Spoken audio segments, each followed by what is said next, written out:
신실한 하나님의 종들의 설교, 강단의 거성.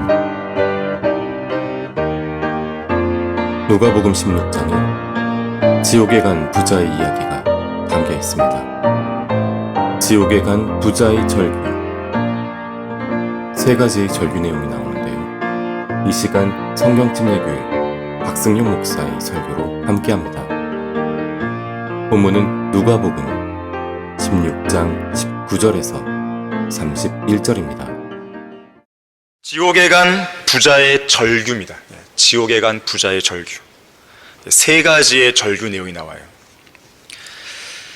초등학교 시절에 전에 다녔던 침례교회에서 충격적인 영상 하나를 본 기억이 있습니다.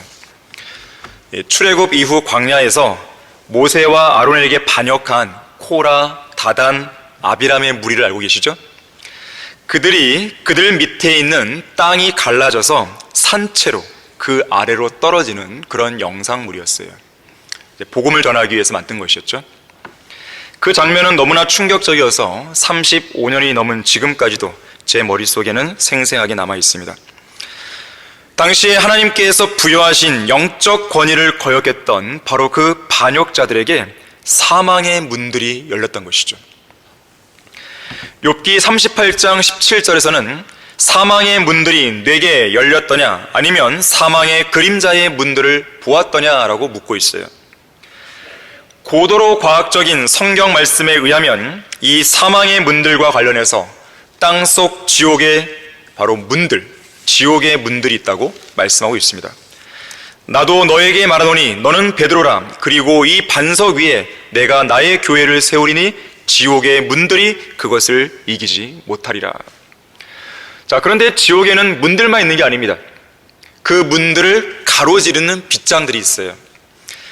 요나서 2장 6절에 보니까 땅속 지옥의 빗장들과 연관해서 이렇게 말씀합니다. 내가 산들의 밑바닥까지 내려갔더니 땅이 그 빗장들로 영원토록 나를 막았나이다. 또한 지옥의 문들을 열고 닫을 수 있는 열쇠들도 있습니다. 자, 문들이 있죠, 빗장들이 있죠, 열쇠들이 있는 거예요. 이 열쇠들은 누가 갖고 있는가 봤더니 사망의 권세를 이기신 예수님께서 갖고 계십니다.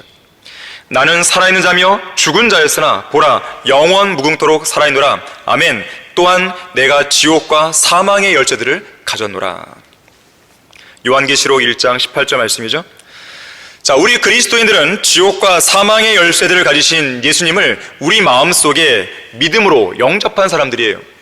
자, 그렇기 때문에 우리는 지옥에 갈까봐 두려워하지 않습니다. 또한 사망, 곧 죽음에 대해서도 염려하지 않고 있죠. 왜냐하면 죽은 뒤에 우리의 혼이 빛의 속도보다 더 빠른 속도로 곧장 하늘나라로 올라갈 것임을 알고 있기 때문에 그렇습니다. 그뿐만 아니라 예수님께서 공중으로 오실 때 우리의 몸이 다시 부활할 것을 믿고 있기 때문에 그렇죠. 지옥은 어디에 있는 것입니까? 땅속에 있습니다. 이것조차 모르는 교인들이 엄청 많아요. 지옥이 어디 있지? 저도 과거에 그랬어요. 누가 안 알려주니까 지옥이 어디 우주 바깥에 어딘가 있나? 애매모호하게 알고 있는 것이죠. 지옥은 땅속에 있어요. 지구 중심에 있습니다. 그래서 예수님은 그곳을 땅의 심장 이렇게 말씀하셨어요. 사도 바울도 땅의 더 낮은 부분들 그랬어요.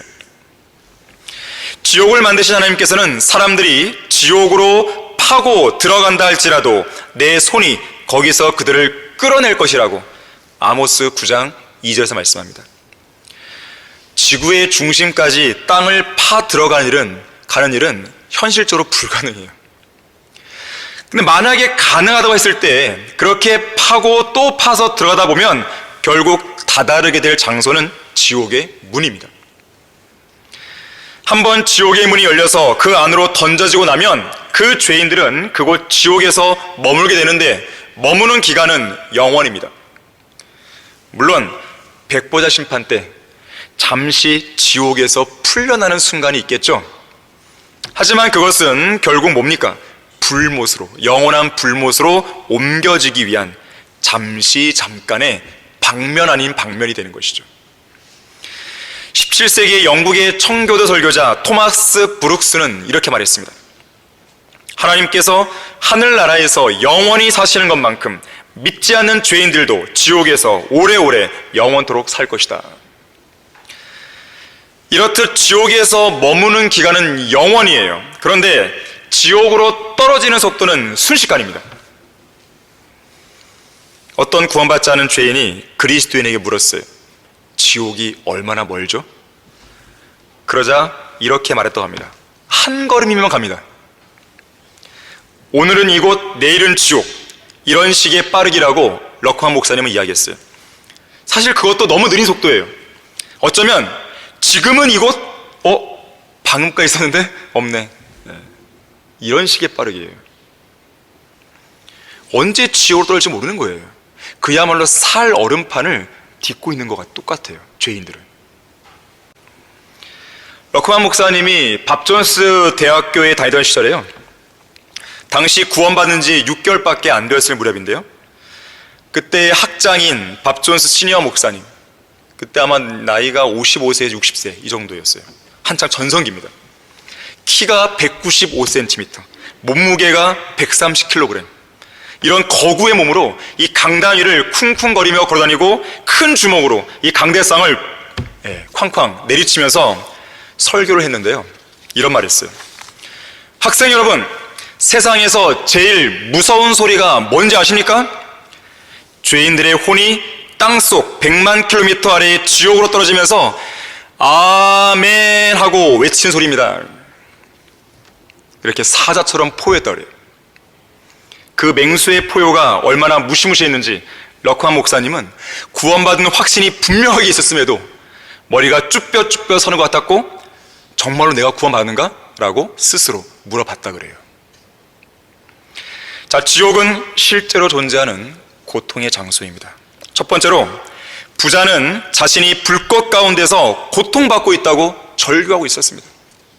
자, 본문 23절, 24절을 다시 한번 보겠습니다. 부자가 지옥에서 고통받는 중에 눈을 들어 저 멀리 아브라함을 보았더니 나사로가 그의 품에 있는지라.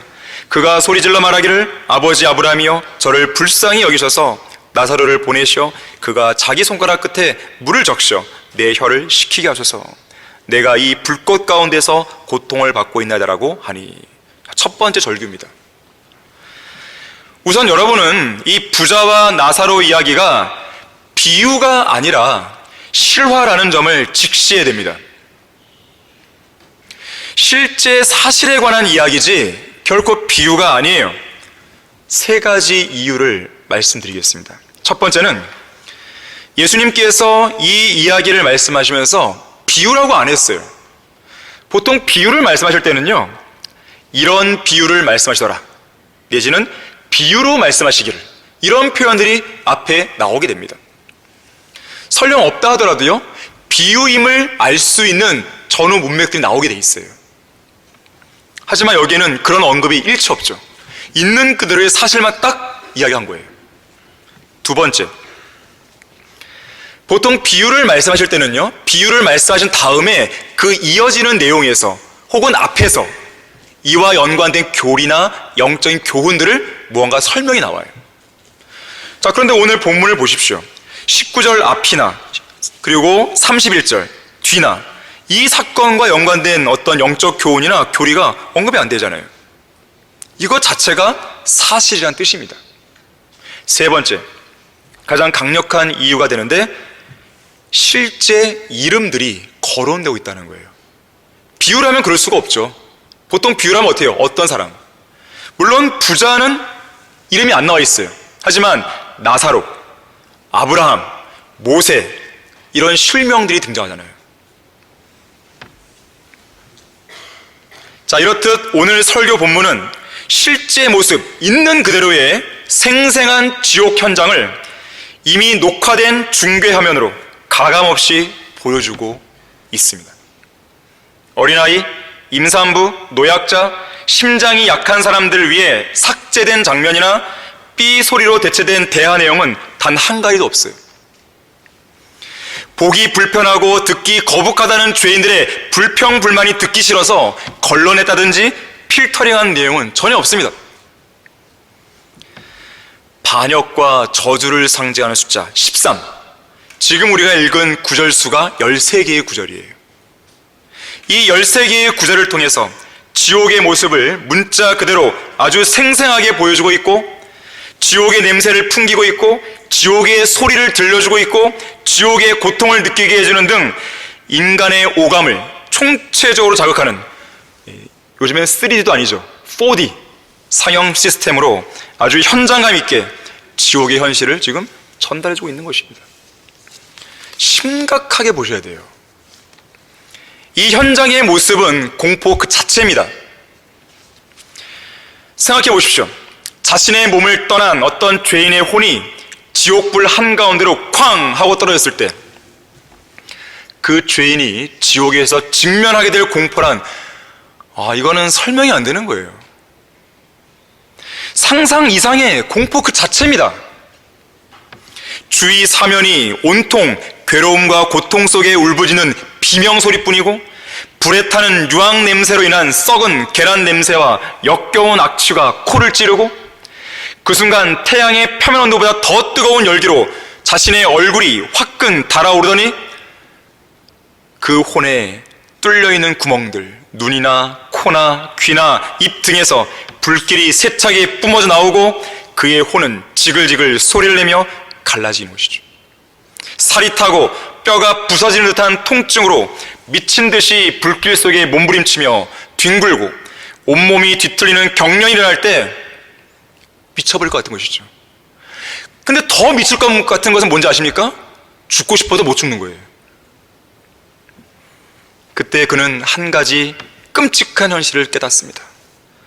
이 고통이 절대로 끝나지 않겠구나. 그 순간 칠흑같이 어두운 흑암 속에서 무엇인가가 꿈틀거리기 시작합니다. 그것은 바로 그 죄인들의 벌레예요. 이사야 66장 24절에서는 이렇게 말씀합니다. 그들이 나가서 나를 거역하여 범법했던 사람들의 시체들을 볼 것이라. 이는 그들의 벌레가 죽지 아니하며 그들의 불도 꺼지지 않을 것이니 그들은 모든 육체에게 가증함이 되리라. 우리를 지옥에서 구원하시기 위해 우리 대신 지옥에까지 다녀오신 예수님께서는 똑같은 말씀을, 방금 읽었던 이사야 66장의 이 말씀을 3번이나 강조하며 이렇게 경고합니다. 그곳에는 그들의 벌레도 죽지 않고 불도 꺼지지 아니하니라. 그곳에는 그들의 벌레도 죽지 않고 불도 꺼지지 아니하니라. 그곳에는 그들의 벌레도 죽지 않고 불도 꺼지지 아니하니라. 3번이나 힘주어 강조했습니다. 그런데 변개된 성경들은 2번을 빼버리죠. 자, 어떤 벌레나 한 벌레가 아닙니다. 그들의 벌레예요. 그들의 벌레. 지옥에 간 죄인들의 벌레입니다. 지옥에서 꿈틀거리고 있는 붉은 구더기인 것이죠.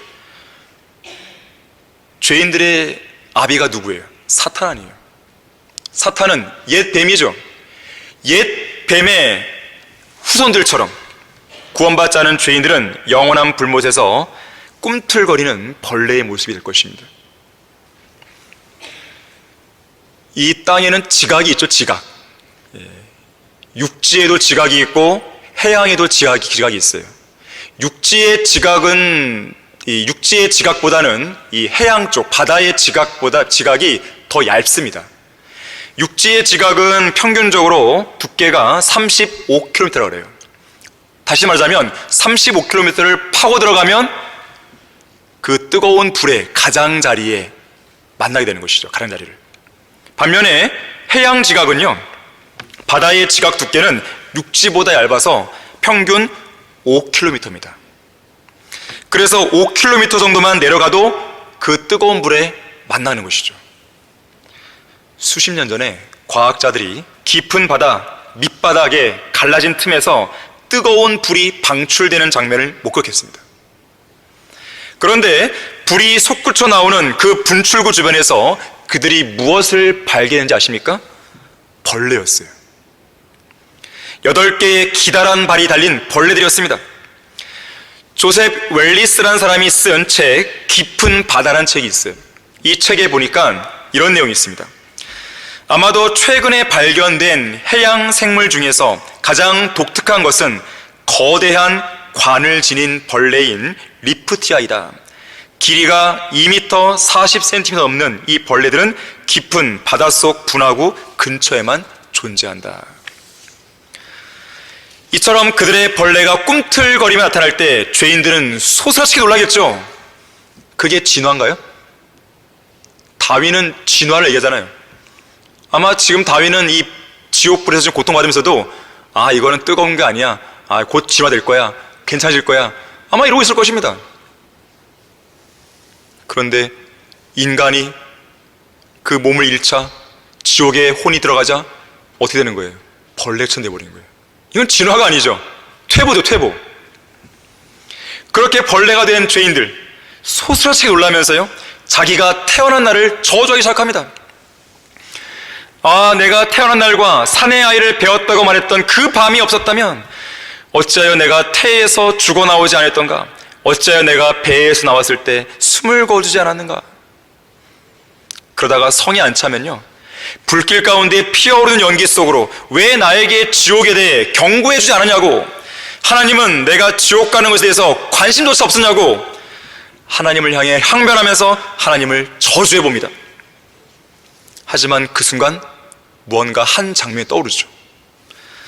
자기의 여자친구와 아이스크림 먹으면서 어느 길거리를 지나가던 중 한 구령자가 자기에게 전도지를 건네주며 예수 그리스도를 구주로 믿고 영접해야 지옥에 가지 않는다고 했을 때 자기가 그 전도지를 거세게 뿌리치면서 상관없어, 예수님을 믿느니 차라리 지옥에나 가겠소, 이렇게 미친 짓을 했던 자기의 모습이 불현듯 떠오르겠죠.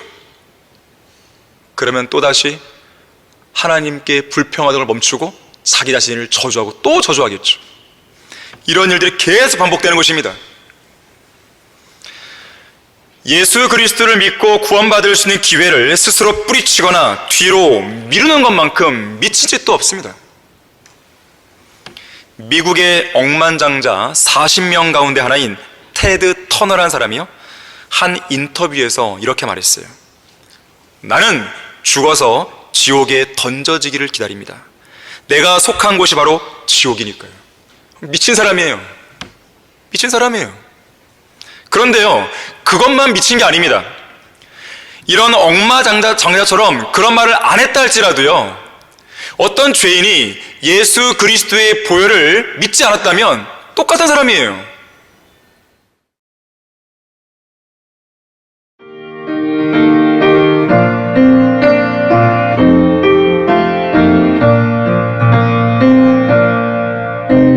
복음과 진리를 전하는 방송 KBBS. 이 책을 읽고 난 뒤 당신은 2번 놀라게 될 것입니다. 36,000군데 이상 변개된 한글 개역 성경을 통해 세워진 교리들이 얼마나 잘못됐고, 그 잘못된 교리로 이 땅의 교인들이 얼마나 잘못된 신앙생활을 해왔는지 알게 되어 놀랄 것입니다. 또한 당신은 한치의 오차도 없는 한글 킹제임스 성경이 얼마나 바른 교리와 믿음을 가르치고 있는지 알게 되어 놀랄 것입니다.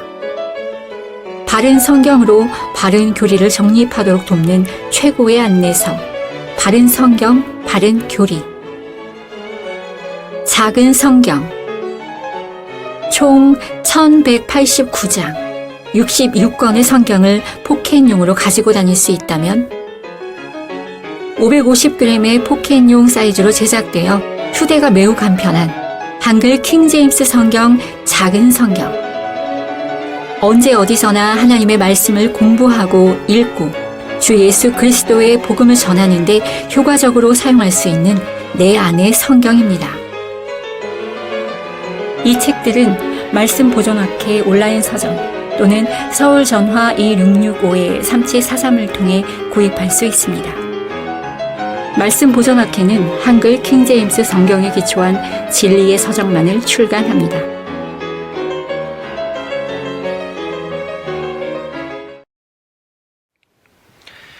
지옥은 실제로 존재하는 고통의 장소입니다. 두 번째로, 부자는 자신의 형제들이 이 고통의 장소에 오지 않게 해달라고 절규했습니다. 제발 오면 안 된다고. 27절, 28절에 보십시오. 그가 말하기를, 그러면 아버지여, 내가 당신께 간구하오니 당신께서 나사로를 내 아비 집에 보내어 주소서. 나에게 5 형제가 있으니 그가 그들에게 증거하여 그들로 이 고통의 장소에 오지 않게 하소서라고 하니, 그것이 무슨 내용이든지 간에 지금 이 시간에도 본문에 나오는 부자의 절규 같은 수많은 죄인들의 절규 소리가 지금 지옥에서 울려 퍼지고 있는 거예요. 와글와글 거리면서. 아마 그 소리를 우리가 듣는다면요, 우리까지 미쳐버릴 것이에요, 정말로. 그런데 실제로요, 그 음성을 들은 사람이 있었어요. 한 번은 공산주의자 아자코프 박사가 핀란드의 한 잡지에 이렇게 증언한 적이 있습니다. 들어보십시오.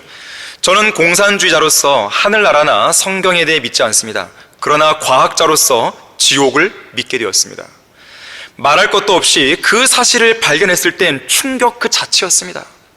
우리는 우리가 들었던 소리가 어떤 것인지 알고 있습니다. 게다가 우리가 뚫고 들어간 것은 분명 지옥의 문이었습니다. 우리는 석유 시출을 위해서 거대한 굴착기를 돌렸습니다. 그런데 어느 순간 굴착기가 갑자기 헛돌기 시작했습니다. 이것은 분명 광활한 빈 공간에 도달했음을 알려주는 것이었습니다. 온도 감지기는 급격히 증가하더니 섭씨 1000도를 가리키고 있었습니다. 우리는 지각과 멘틀 상층부의 판상 부분이 움직이는 소리를 감지하도록 특수 제작된 마이크를 구멍 아래로 내려보냈습니다. 그런데 그 구멍 속에서 고통 속에 절규하는 수많은 사람들의 목소리가 들리는 것이 아니겠습니까? 처음에는 그 소리가 그저 장비에서 나는 것이라 생각했습니다. 그러나 잡음을 제거하자 설마 했던 것이 확인되고 말았으니 그 비명소리와 절규는 단 한 사람의 목소리가 아니라 수백만 사람들의 울부짖음이었던 것입니다. 저도 그 녹음된 소리를 실제로 들어본 적이 있는데요, 너무나 끔찍한 소리였어요. 물론 이 사람의 증언을 100% 믿기는 좀 어려워요. 하지만 이러한 증언이 있거나 없거나 관계없이 우리는 이미 성경을 통해서 그 절규를 듣고 있잖아요, 지금. 영국 무신론자들의 모임의 리더인 프란시스 뉴포트 경은 이제 곧 죽음을 앞둔 상황에서 주위에 모인 사람들에게 이렇게 말했습니다. 무신론자예요.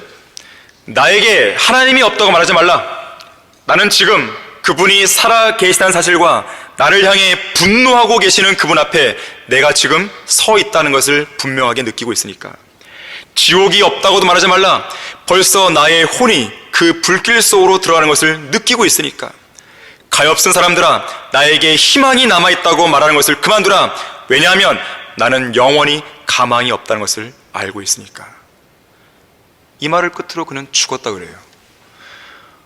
얼마나 가련하고 한심한 사람이에요. 복음을 알았다면 이 순간이라도 어떻게 했을까요? 믿었겠죠. 마치 예수님의 십자가의 그 사건 때 옆에 달린 한 강도 어땠어요? 그 짧은 몇 시간 동안 구원받았잖아요. 마지막 그 죽음에 임박한 그 순간에서. 하지만 이 무신론자는 그것도 못한 것이죠. 이제 막 죽음이 임박한 사람들의 공통점 중 하나가 혹시 뭔지 아십니까? 이 죽는다고 정말 죽을 것 같은 그 생각하는 그 순간에요, 그 짧은 순간에 지난날 자기가 저질렀던 죄악들이요 파노라마처럼 착착착 지나간대요. 물론 다 그런 건 아니겠지만요, 제가 알고 있는 어떤 목사는요, 구원받기 전에 어린 시절 물놀이를 하던 중에 익사할 뻔했다가 지나가는 어선에 극적으로 구출된 적이 있다 그래요. 그런데 물속으로 꼬르륵 하면서 익사하던 바로 그 찰나에 자신이 저지른 죄들이 하나씩 하나씩 다 생생하게 떠올랐다 그래요, 순간적으로. 또 어떤 목사는 오토바이를 타다가 사고를 당해 죽을 뻔한 적이 있었습니다. 그 목사 역시나 그 순간에 자신이 지었던 죄들이 선명하게 떠올랐다 그래요. 물론 구원받기 전이었어요, 이것은. 백보자 심판 앞에 선 죄인들이 하나님 앞에서 어떠한 항변도 어떠한 변명도 할 수 없는 이유가 바로 여기에 있습니다. 혹시라도 그 자리에서 누군가가 변명한다면요, 하나님은 보여주실 것이에요. 그야말로 3D 입체 영상으로 아주 고속 영상으로 증거물을 다 제시할 것입니다. 입도 뻥긋 못하도록. 그리고는 그 사람을 영원한 불못으로 던져 넣으시겠죠. 지옥은 실제 불이 타오르는 실제적인 고통의 장소예요. 물론 몸이 고통받는 게 아니라 혼이 고통받는 것입니다. 지금 여기 본문에서 지옥에 있는 부자는 몸이 아닌 혼이 가 있는 거예요. 그걸 어떻게 할 수 있어요? 본문 22절에서 장사되었다고 말하잖아요. 장사되었다. 뭐가 장사된 거예요? 몸이죠. 몸이 땅에 묻힌 거예요. 그러면 지금 그의 혼이 어디에 가 있는 거예요? 지옥에 가 있는 것이죠. 그의 몸은 무덤으로 들어갔고 세월의 흐름과 더불어 그 몸은 썩고 부패하고 분해되고 결국 흙으로 돌아가겠죠. 하지만 혼은 불멸이에요. 영원히 죽지 않습니다. 그러면 그의 영은 어디로 왔을까요? 영? 인간의 영은 하나님의 호흡이기 때문에 그의 영은 하나님께로 돌아갔겠죠. 전도서 12장 7절에서는 그때의 흙은 예전에 있던 대로 땅으로 돌아가고 흙으로 만들어진 몸은 땅으로 가는 거예요. 영은 그것을 주셨던 하나님께로 돌아가리라. 그래서 죽음이라고 하는 것은요, 이 하나님의 영이 하나님께로 돌아가면서 그 순간 혼이 몸을 떠나는 것, 이것을 죽음이라고 정의하는 거예요. 그 순간 인간이 죽게 되는데 몸은 땅으로 가고 영은 하나님께로 가고 혼은 인간의 본질이기 때문에 그 어디로도 돌아가지 않고 그대로 영원히 남는데, 문제는 저 셋째 하늘의 낙원에서 남을 것이냐 아니면 지옥의 불길 가운데 남을 것이냐, 이것만 남아있는 거예요. 언젠가 말씀드렸죠. 인간의 생사, 내가 지금 이 땅에 살고 죽는 것은 내가 결정할 수 없어요. 그거 어떻게 알아요? 하지만 내가 죽은 이후에 영원한 그 길은 내가 선택할 수 있어요. 그렇잖아요. 믿으면 셋째 하늘이죠. 안 믿으면 지옥이잖아요. 그 결정권을 인간에게 주신 거예요. 선물이에요. 하나님께서 주신 선물이에요. 근데 이걸 거둬 산다고요? 스스로 무덤 파는 거죠. 스스로 지옥을 파는 것이죠. 그러면 짐승은 어디예요? 짐승은 성경에 따르면 동물들은요, 그 몸이 죽는 순간 혼도 죽습니다. 인간의 혼은 불멸이에요. 하지만 짐승의 혼은 불멸 아닙니다. 즉시로 소멸됩니다. 몸은 인간처럼 흙으로 가고 짐승의 영도 땅으로 가버려요. 성경에 의하면 그렇습니다. 제 주장이 아니라. 지금 뭐 다 설명드릴 수 없어요. 그게 핵심이 아니기 때문에. 자, 그런데요, 오늘날 많은 교인들이 자기들이 키우는 반려견이 죽는 것에 대해서 무척 걱정합니다. 그러면서 반려견이 죽은 후에 하늘나라 가기를 간절히 기도해요. 아니, 자기 부모, 자기 친척, 자기 친구들이 지옥 가는 건 신경도 안 쓰는 사람들이, 그들을 위해서는 기도도 안 하는 사람들이, 그들을 위해서는 애써 복음도 안 전하는 사람들이, 아니 반려견 걱정이나 하고 있어요. 세상이 미쳤어요. 미친 세상인 거예요. 도대체 뭐가 중요한 거예요? 반려견이 중요한 거예요? 여기 본문에 나오는 부자보다 못한 자들이에요. 부자는 반려견 걱정 안 했습니다. 자기 형제 걱정했어요. 지금 지옥에 가 있는 것은 부자의 혼이에요. 그런데 중요한 것은 그 혼이 어떻게 생겼는지 보세요. 인간의 몸처럼 똑같이 생겼습니다. 이건 충격적인 사실이에요. 여러분도 아마 이 교회에 오기 전까지는요, 몰랐을 것이에요. 혼이 어떻게 생겼는지. 저도 마찬가지예요. 저는 럭커 목사님 쓰신 몸, 혼, 영, 이 책을 읽으면서 특히 누가복음 16장에서 그 진리를 확인했을 때요, 충격받았어요. 깜짝 놀랐습니다. 보십시오. 23절에서 혼은 몸처럼 고통을 느껴요. 몸처럼 눈이 있어요. 어떤 사물이나 형태를 볼 수 있어요. 가까운 것은 말할 것도 없고 멀리도 볼 수 있죠. 저 멀리 부자가 본 게 뭐예요? 아브라함과 나사로죠. 또한 인간의 몸속에 있는 이 뇌처럼 기억력이 있습니다. 아브라함을 알아봤죠? 자기 집 문전에 누워서 구걸했던 나사로도 기억했죠? 25절에서도 기억력에 대해 언급하죠? 27절, 28절에서도 자신의 형제가 5명이라는 것도 기억하고 있죠? 24절에서는요, 혼이 몸처럼 소리를 지릅니다. 말을 할 수 있죠.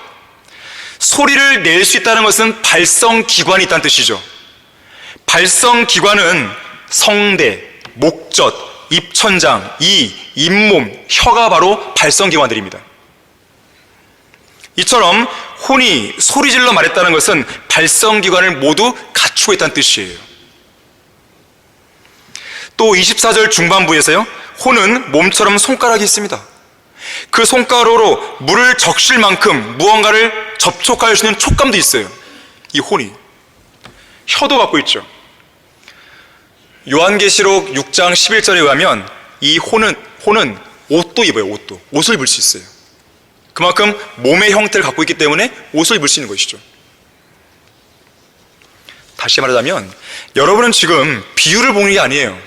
이 설교 본문에서 살아있는 혼이 고통의 장소인 실제 지옥에서 아주 생생하게 고통받는 장면을 아주 생생하게 보고 있는 것이에요. 지금 기록된 말씀으로 우리가 읽고 있으니까 별로 안 느껴지는 것입니까? 그러면 안 되는 거예요. 이걸 꼭 영상으로 보여줘야 여러분이 감이 오겠습니까? 17세기 영국의 청교도 목사인 토마스 왓슨은 이렇게 말했습니다. 만약에 땅과 바다가 전부 모래이고 한 마리의 새가 수천 년 만에 한 번씩 날아와서 이 모래를 한 톨 한 톨씩 물어 나른다면 그 광대한 양의 모래를 다 나를 때까지 얼마나 긴 시간이 필요할까?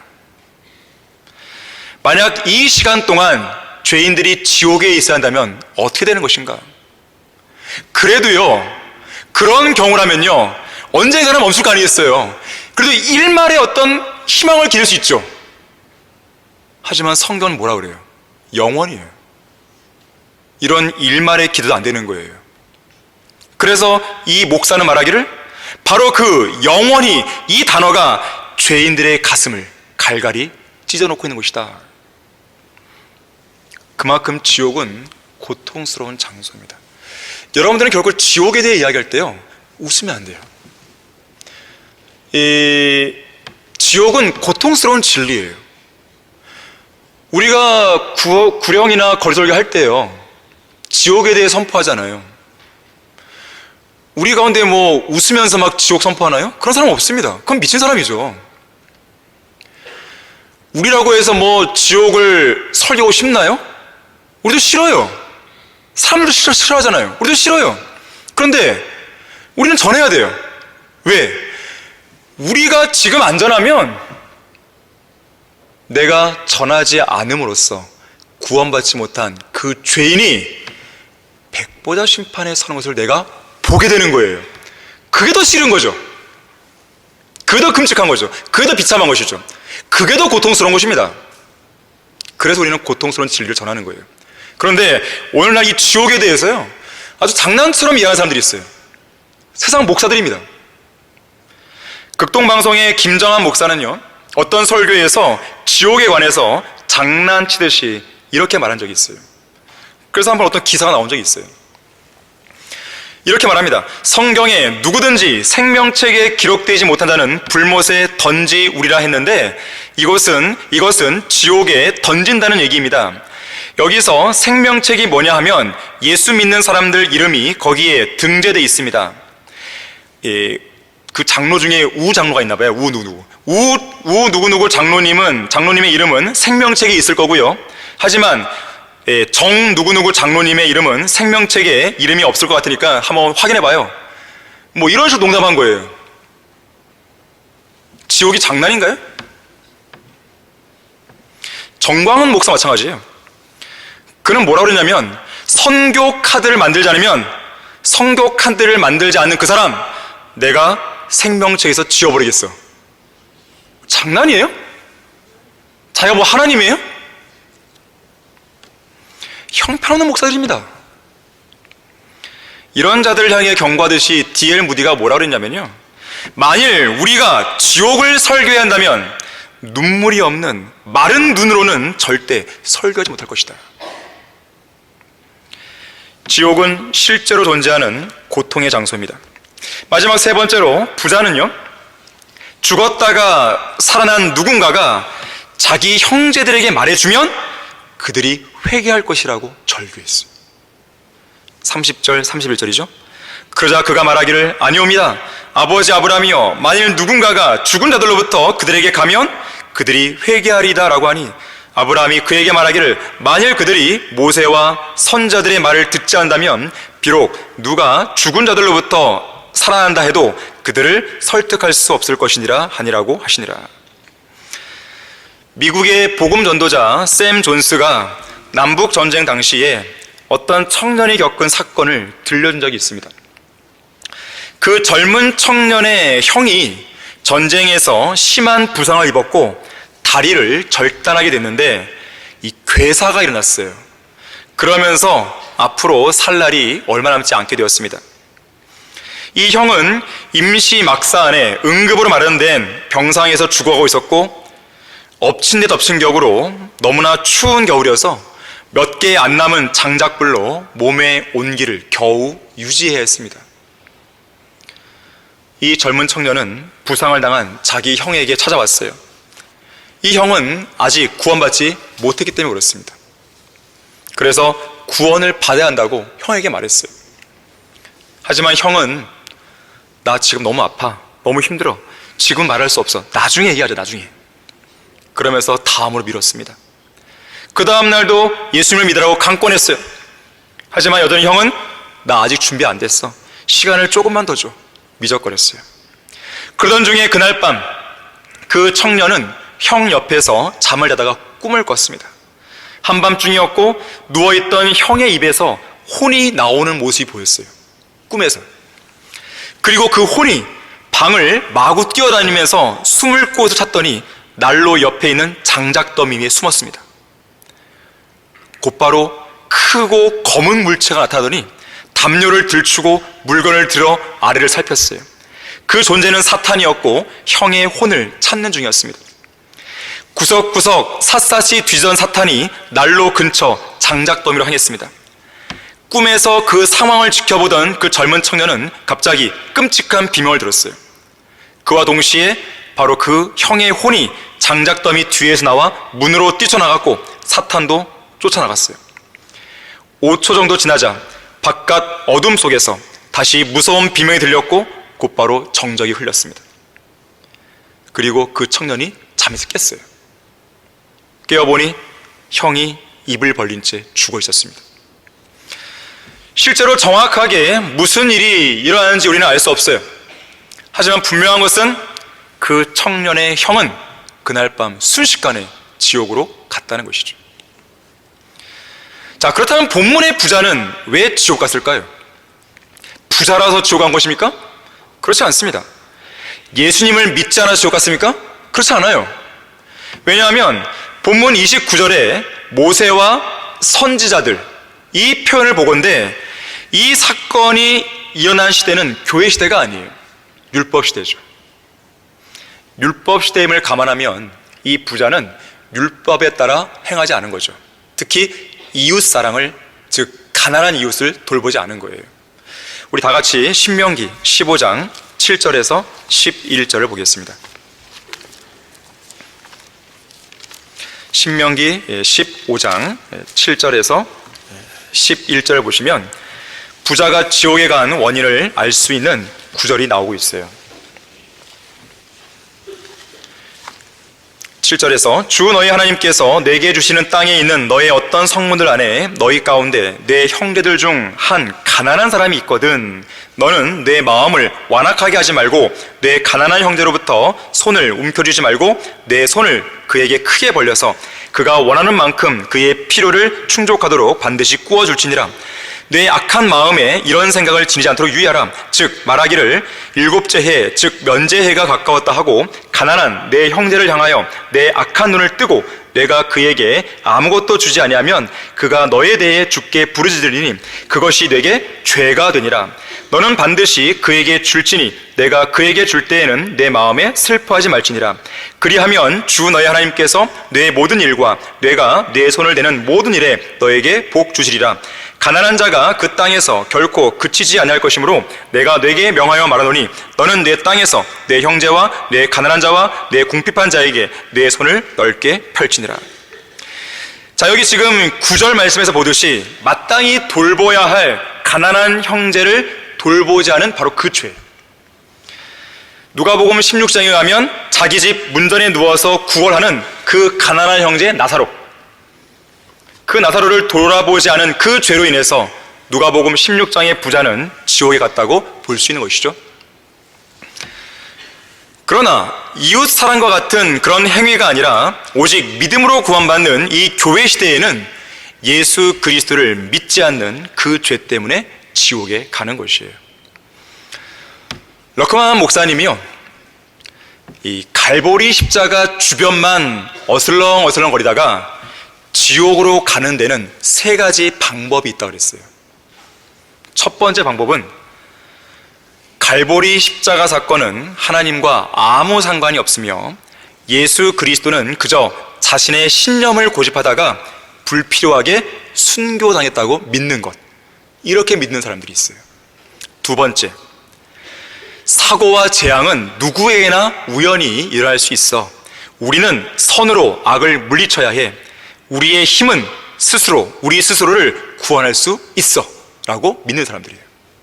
세 번째, 예수 그리스도는 우리의 구원이 아니라 그저 자신의 구원을 이루기 위해서 자신의 죗값을 지불했을 뿐이고, 따라서 우리 역시 우리의 구원을 이루려면 우리 자신의 행위가 있어야 해 라고 믿는 사람이 되는 것이죠.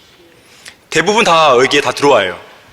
이런 사람들 얼쩡거리며 시간만 낭비하다가 지옥으로 떨어지는 것이죠. 계속 미루다가 시간 낭비하는 거예요. 사도행전 24장 25절에 보게 되면 이 펠릭스 총독이 나옵니다. 사도 바울은 펠릭스 총독에게 강력한 설교를 하죠. 의와 절제와 다가올 심판에 대해서 두렵고 떨릴 만큼의 강력한 메시지를 이 펠릭스에게 전합니다. 그 말씀을 들었을 때 펠릭스도요, 양심이 꿈틀거렸어요. 마음이 강하게 흔들렸습니다. 심지어 두려움을 느끼기까지 했어요. 하지만 탐욕을 절제할 줄 몰랐던 이 펠릭스는 바울이 돈을 주지는 않을까, 이런 생각만 하고 있었어요. 그러면서 구원받을 수 있는 절호의 기회를 놓치는데요, 그러면서 뭐라고 그러냐면 이제 그만 가라. 적절한 때가 오면 내가 너를 부르리라. 하지만 성경 어디에도 펠릭스 총독이 적절한 때에 구원받았다는 내용은 없습니다. 보라, 지금이 기뻐 받아들여진 때요, 보라, 지금이 구원의 날이라. 자, 이것은 교회 시대를 이야기하는 것이지만 개별적으로 영적 교훈으로 적용해 본다면 어떤 죄인이 구원받을 수 있는 가장 적절한 때는 지금이죠. 지금. 내일도 아니에요. 다음날도 아니에요. 돈을 좀 많이 벌고? 아니에요. 좋은 직장을 취직하고? 아니에요. 바로 지금이에요. 지금. 자, 어쨌든 지옥에 간 부자는 자기 형제들이라도 그곳에 오지 않기를 바랐기 때문에 아브라함에게 절규하고 있는 것이죠. 만일 누군가가 죽은 자들로부터 그들에게 가면 그들이 회개할 겁니다. 그래서 거지 나사로를 살려서 보내주십시오. 하지만 아브라함의 답변은 부정적이었죠. 만일 그들이 모세와 선자들의 말을 듣지 않는다면 비록 누가 죽은 자들로부터 살아난다 해도 그들을 설득할 수 없을 것이니라. 모세와 선자들의 말 그랬어요. 이게 뭐예요? 말씀입니다. 누군가가 우리가 전하는, 우리 구령자들이 전하는 말씀을 믿지 않는다면 지옥에 갔다가 살아나온 누가 얘기한다 하더라도요, 그 사람 안 믿습니다. 가장 대표적인 예가 나사로의 예예요. 여기 죽은 나사로가 아니고 여러분이 알고 있는 마리아와 마르다의 오라비 나사로예요. 나사로가 살아났잖아요. 근데 사람들 어떻게 했어요? 나사로를 죽이려고 하죠. 예수님을 더 죽이려고 하죠. 누군가가 죽었다가 살아났다 해서요 믿는 게 아니에요. 하나님의 말씀을 믿을 의향이 없으면 그 사람 가망 없습니다. 어떠한 방법을 동원한다 하더라도. 고린도전서 1장 18절과 21절에서 이렇게 말씀하죠. 십자가를 전파하는 것이 멸망하는 자들에게는 어리석은 것이지만 구원을 받은 우리에게는 하나님의 능력이라.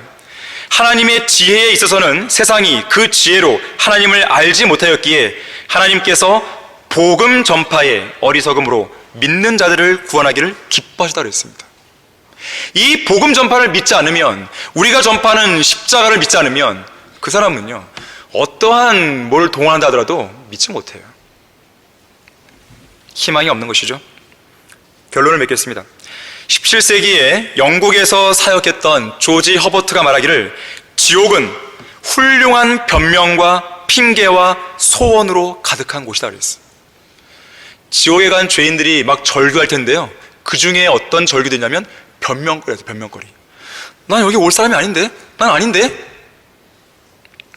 마틴 루터는 말하기를 지옥은 하나님에게서 버림받은 자들의 집합 장소다.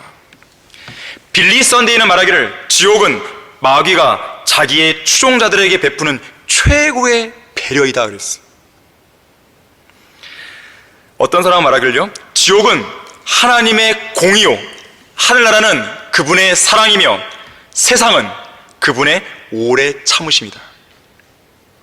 지금 이 땅은요 주님께서 오래 참으시는 기간이에요. 그 기간이 끝나면 하나님의 엄중한 공의의 심판이 그 죄인을 지옥으로 던져버리는 것이죠. 지옥에서 구원받을 수 있는 유일한 출구는 예수 그리스도십니다. 하지만 그 출구는 이 땅에 살아있을 때만 발견할 수 있어요. 일단 이 땅에서 숨을 거두고 나면 더 이상의 출구는 존재하지 않습니다. 물론 지옥에는 문이 있어요. 그러나 주님께서 그 문을 열쇠로 잠가버리시는 것이죠. 못 나옵니다. 여러분에게 묻겠습니다. 여러분은 구원 받았습니까?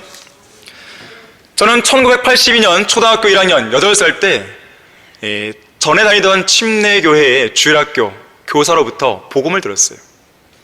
그 복음을 듣고 예수 그리스도를 믿고 영접할 사람은 손을 들라고 했을 때 저는 손을 들었습니다. 그리고 그 선생님을 따라서 영접 기도를 하게 되었어요. 저는 그날 돌아오는 길에 아직도 기억나지만 한 가지 마음에 이런 생각이 들었었어요. 아, 나도 지금 죽으면 하늘나라 가는 것이구나. 내가 예수를 믿었으니까. 이 생각은요 지금도 생생히 남아있어요.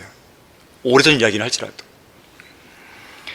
자신이 언제 어떻게 구원받았는지 성경적으로 정확하게 말할 수 없는 사람들은 자신의 구원을 점검하셔야 돼요. 가끔씩 이 구원 간증을 들을 때가 있는데 정말 구원 받은 건가? 이런 생각이 들 때가 있어요. 그럼 또 묻죠. 그래서요, 구원 받았다고요? 어떻게 구원 받은 거예요? 나는 내가 죄인임을 하나님께 정직하게 시인하고 그 죄 때문에 난 지옥에 갈 수밖에 없었지만 예수님께서 나의 죄 때문에 십자가에 피 흘려 죽으시고 다시 사랑하셔서 내가 믿었습니다. 저는 이 이야기를 듣고 싶은 거거든요. 그런데 이 이야기는 안 하고 그 주변만 빙빙빙 도는 것이죠. 그 사람의 구원은 의심이 가는 거예요. 막 눈물 콧물 쏟았어요. 내 안에서 뭐가 쏙 빠져나간 것 같았어요. 환상 봤어요. 그 강렬한 빛이 내리쳤어요. 아니, 그런 걸 보면은 구원 받는 건가요? 아니, 왜 당당하게 내가 예수를 믿고 구원 받았습니까? 왜 이 말 못하냐 이거예요. 왜 그럴까요? 그렇게 안 믿었으니까 그런 거예요. 여러분의 이름은 정말로 어린 양의 생명체에 기록되어 있습니까? 너희가 믿음 안에 있는지 너희 자신을 시험하고 스스로 입증하라. 예수 그리스도께서 너희 안에 계신 것을 스스로 알지 못하느냐? 그렇지 못하면 너희는 버림받은 자들이라. 정말 한심한데요, 어떤 누군가가 성철이 지옥 같다고 이야기하니까요, 어떤 기독교 목사가요 그런 말 함부로 하지 말라고. 어떻게 사람이 죽어서 하늘나라 가는지 지옥 가는지 어떻게 하냐고, 살아있을 때. 그 이야기를 이 신문에 딱 쓰는데요, 이것이 이 나라 목사의 수준이에요. 지금 제가 읽어드렸잖아요. 너희가 믿음 안에 있는지 너희 자신을 시험하고 스스로 입증하라. 예수님께서 너희 안에 계신 것을 스스로 알지 못하느냐? 못해요? 구원받은 사람이 못한단 말이에요? 그렇지 못하면 뭐라고요? 너희는 버림받은 자들이라. 하지만 사도 바울은 고린도 교회 성도들에게요, 나는 너희들이 버림받지 않았다는 것을 알기 원한다 그러는 거예요. 왜? 그들이 구원받았기 때문에. 비록 육신적이지만 구원은 받았다 이거죠. 하지만 자기가 구원받는 걸 정말 모른다면 구원 안 받았기 때문에 모르는 거예요. 버림받은 사람들이에요. 그 사람은 지금 구원받아야 돼요.